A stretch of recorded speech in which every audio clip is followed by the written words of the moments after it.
Christmas, so it's time to wrap this fucker up. It's Christmas Day. I'm getting tired of this shit. I'm ready to get the hell out of here. It's been fun. It's kind of the last leg of the trip.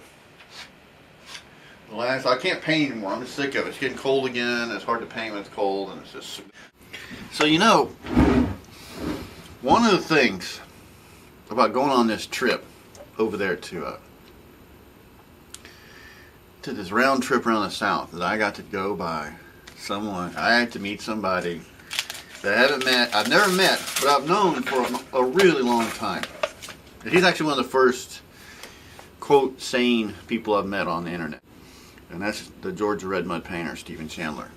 And I always debated, because I always enjoyed, we shoot emails back and forth and bullshit with each other, and he pisses me off and I piss him off, and it don't take much, because see, we're in the same business. We're hustling our stuff on the crack alley that is out eBay. so I'm familiar with it. I talked to him on Skype. We correspond, and so I wanted to just go see what he was about. Go hang out with him. So I got to go to his house, and I showed up there. Drove down from Bristol down to Athens, Georgia, and then so we sat there and chatted, and then the first thing, Red he's on this fucking weird diet, like an Atkins diet or something, so he won't eat any gluten or bread products or starches or carbos. And so he decided that since I was coming down, he was going to break his diet, and we're going to party. And Red can party a little harder than I can. He gets drunk, he gets really drunk.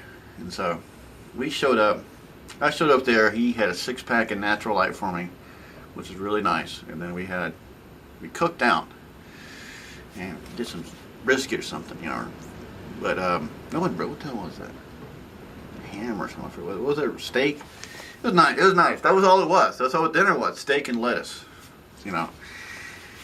And so we had a 6-pack, and we went driving around to some antique stores, chatted, and then got some boiled peanuts, and then we went back to his place, and we ended up getting a bottle of tequila.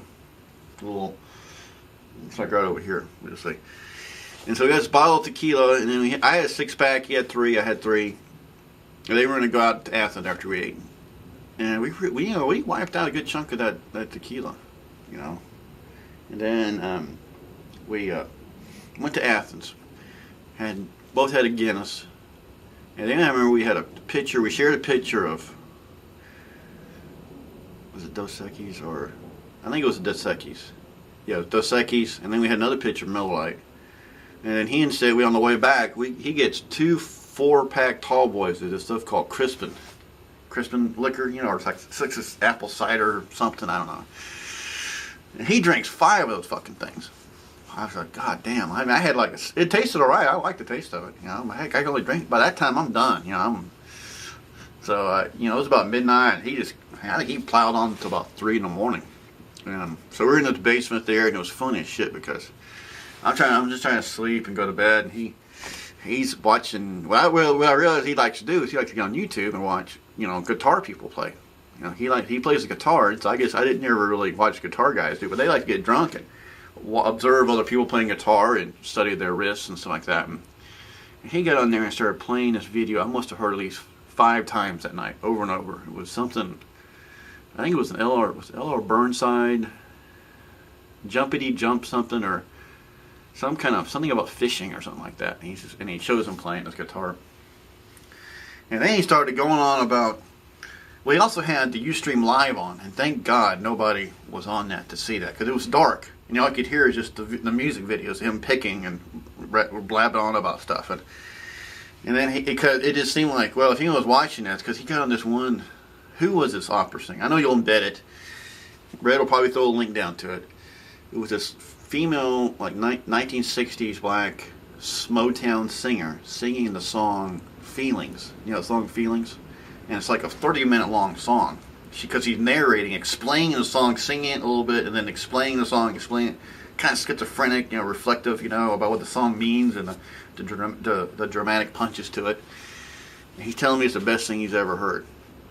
And if I was more conscious, but I could understand what he was getting. It was just the narrative views of the song, But I was thinking, God dang, if anyone on Ustream is watching this, that me and him hang out, and the song "Feelings" is coming on, they probably thought this was the one big moment we're having our big gay bear fest or something. You know, I was like, oh Jesus, this is hopefully this thing's over.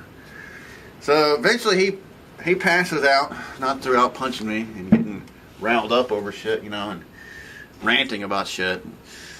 But it was fun, man. That's just typical. I told him, I said, you know, his wife goes, how's everything with Red? He goes, well, it's just like hanging out.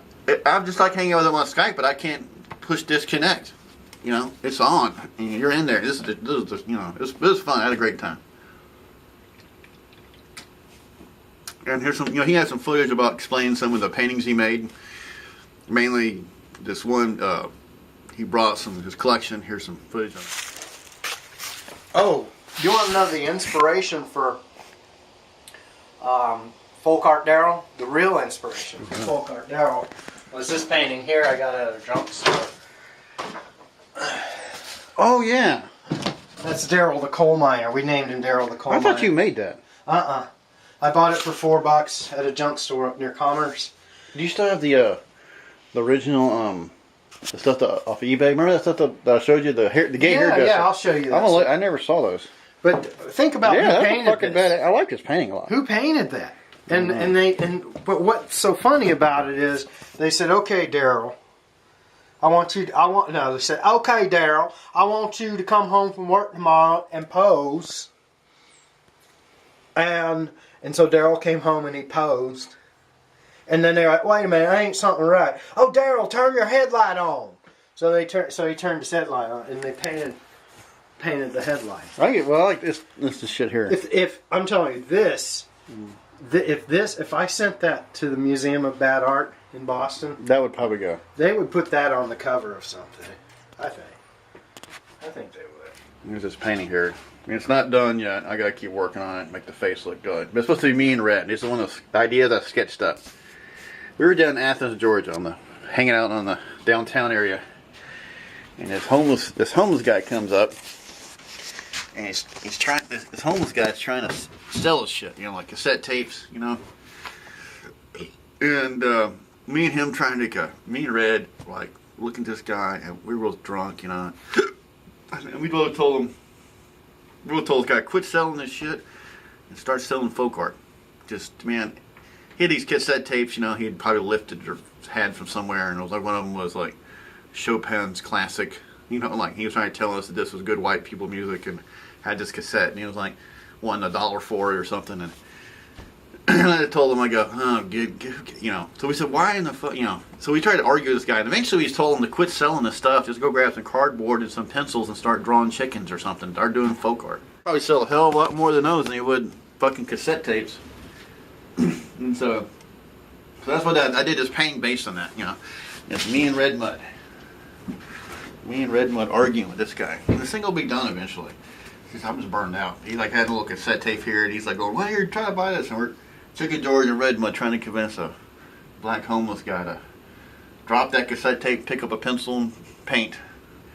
And I guarantee he'd be a... And then there was that one. That was one of the pictures I came up with. And this other one here, this is funny. And then Red gets all drunk and shit, you know.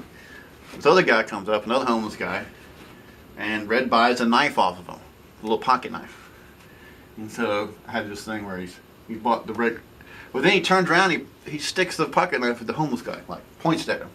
Okay, and he goes, give me my money now.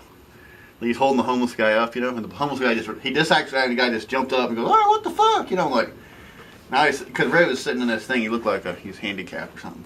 And the homeless guy was like, hey, you know. Yeah, it's getting colder too. He's just that cold front's coming through.